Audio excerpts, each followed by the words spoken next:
સેવ બનાવતી વખતે તેમાં ગાંઠો ના પડે તેમજ સેવમાં વધારે પડતું તેલ ના રહી જાય, એટલે કે સેવ તેલ ના પીવે. તો તેની બધી ટ્રિક્સ અને ટિપ્સ સાથે આજે આપણે ફરસાણવાળાની દુકાન જેવી જ ઘરે બનાવીને સેવ તૈયાર કરીશું. તો ચાલો આવી ફટાફટ ટેસ્ટી અને ક્રિસ્પી એવી સેવ બનાવવાની શરૂઆત કરીએ. સેવ બનાવવા માટે હું અહીંયા ચણાનો ઝીણો લોટ હોય તો તે અહીંયા હું 2 વાટકી જેટલો લઈ રહી છું. જે આપણે રેડીમેડ બહાર પેકેટમાં આવે છે તો તે જ અહીંયા મેં લોટ લીધેલો છે. મારી ટિપ્સ નંબર 1 એ છે કે લોટને હંમેશા આપણે ચાળણાથી ચાળીને જ લેવાનો છે, કેમ કે તેનાથી લોટ બાંધતી વખતે તેમાં ગાંઠો નહીં પડે અને તેનાથી જ્યારે આપણે સેવ પાડીશું ને તો તેમાં પણ ગાંઠો નહીં પડે. તો સેવ છે ને એકદમ સરસ બનશે. તો હંમેશા લોટને ચાળણાથી ચાળીને જ લેવાનો છે. હવે અડધી નાની ચમચી જેટલું હળદર પાવડર, ચપટી હિંગ અને સ્વાદ અનુસાર આપણે મીઠું એડ કરી દઈએ અને એકવાર આ રીતે આપણે મિક્સ કરી દઈશું. હવે આપણે પાણીથી લોટ બાંધીશું. તો જે વાટકીથી આપણે લોટ લીધો હતો તો તેમાં જ આપણે પાણી લીધેલું છે, એટલે થોડું આપણને પાણીનું મેઝરમેન્ટ આવી જાય. તો બસ આ રીતે થોડું થોડું પાણી એડ કરતા જવાનું અને આ રીતના આપણે લોટ બાંધતા જવાનું છે. જે રીતે આપણે ભજીયાનું બેટર રેડી કરતા હોઈએ તો બસ એ રીતના જ આપણે થોડું થોડું પાણી એડ કરીને સાઈડનો કોરો લોટ છે એ લેતા જવાનો છે. એકસાથે પાણી એડ કરવાનું નથી. તો મારી અહીંયા ટિપ્સ નંબર 2 એ છે કે થોડું થોડું પાણી એડ કરતા જઈને લોટ બાંધીશું ને તો ગાંઠો નહીં પડે. જો એકસાથે પાણી એડ કરીશું તો ચોક્કસથી ગાંઠો પડશે જ. તો આ રીતના ફ્રેન્ડ્સ થોડું થોડું પાણી કરીને આપણે લોટ બાંધવાનો છે.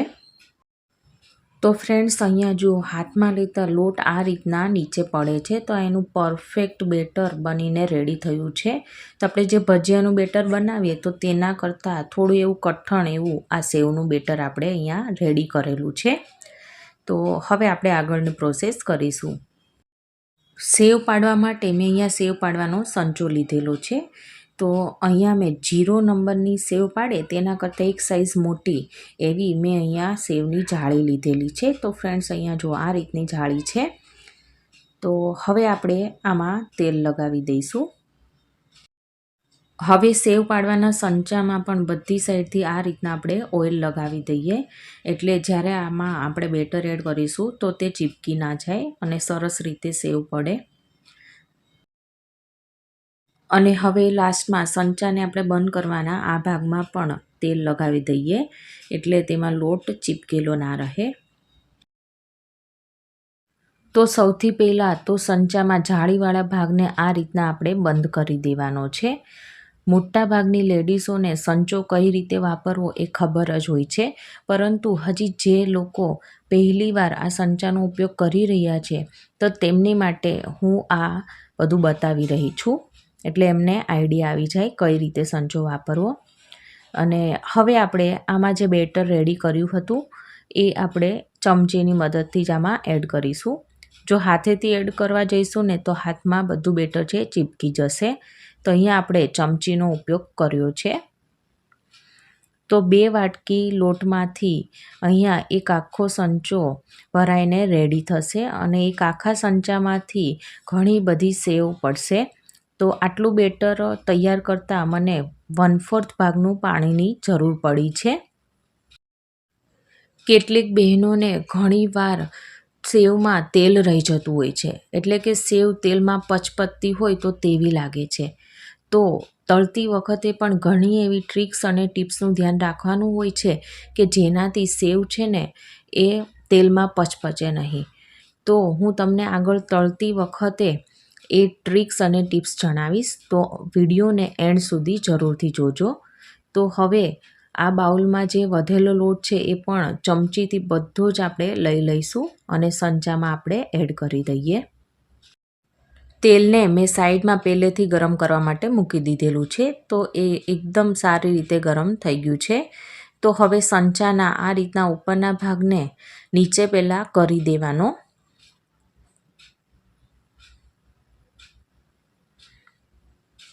તો ફ્રેન્ડ્સ આ રીતના નીચે ભાગ આવી જાય અને પછી હવે આપણે સંચાને બંધ કરવાનો છે.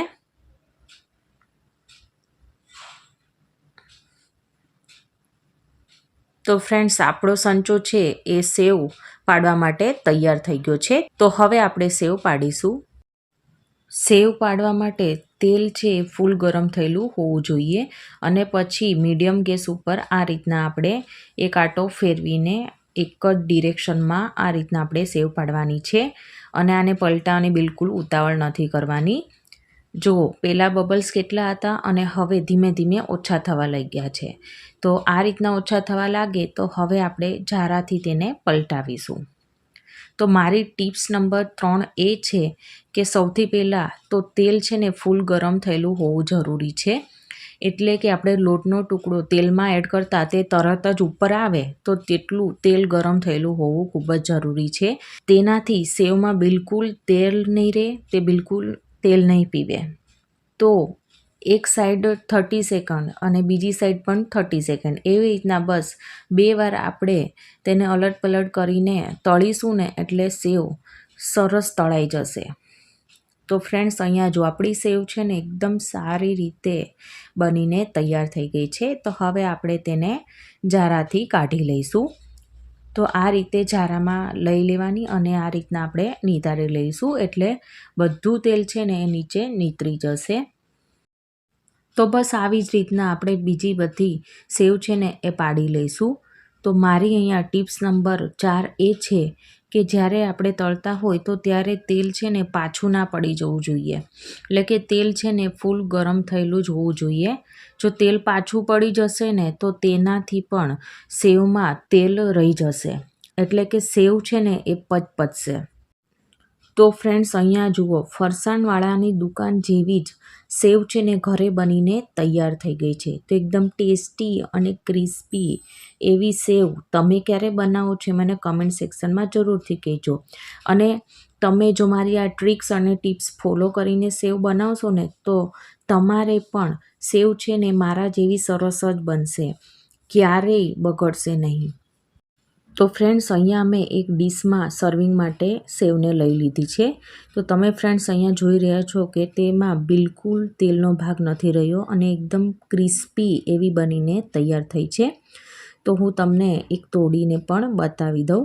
તો ફ્રેન્ડ્સ અહીંયા જો તોડતા જ તમને ખ્યાલ આવશે કે કેટલી ક્રિસ્પી અને જાળીદાર એવી આપણી સેવ બનીને રેડી થઈ છે. તો તમે ક્યારે બનાવો છો આવી ક્રિસ્પી અને ટેસ્ટી એવી સેવ એ મને કમેન્ટ સેક્શનમાં જરૂરથી કહેજો. અને જો મારી આજની રેસીપી તમને ગમી હોય તો મારી ચેનલને સબસ્ક્રાઈબ, લાઇક અને શેર કરવાનું ના ભૂલતા. તો આપણે ફરીવાર મળીશું એક નવી જ વાનગી સાથે. Thank you for watching.